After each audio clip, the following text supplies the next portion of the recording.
UP में पहले चरण का मतदान समाप्त हो चुका है और दूसरे चरण का मतदान 14 फरवरी को होने वाला है।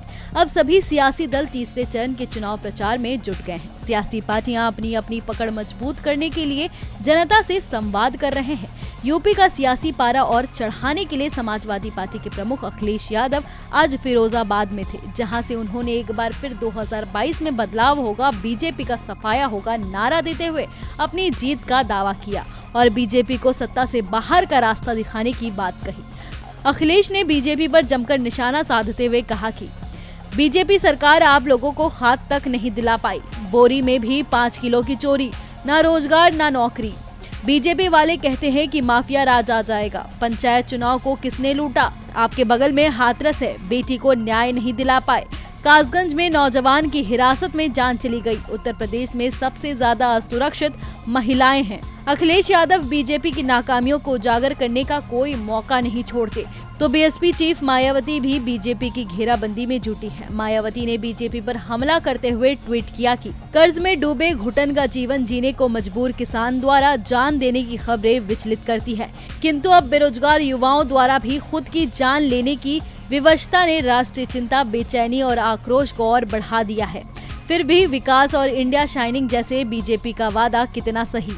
बीजेपी की ओर से संसद में भी बेरोजगारी की समस्या से इनकार करना इनकी ये गलत और अहंकारी सोच नहीं है तो क्या है?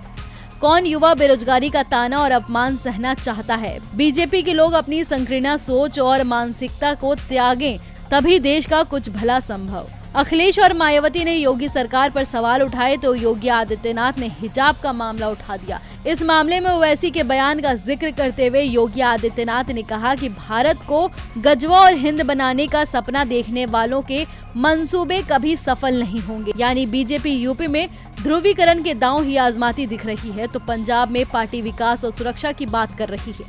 पंजाब में केंद्रीय गृह मंत्री अमित शाह ने कहा कि चरणजीत सिंह चन्नी के नेतृत्व में क्या पंजाब सुरक्षित रह सकता है? जो आदमी देश के प्रधानमंत्री का रूट सुरक्षित नहीं रख सकता, वो पंजाब को कैसे सुरक्षित रख सकता है?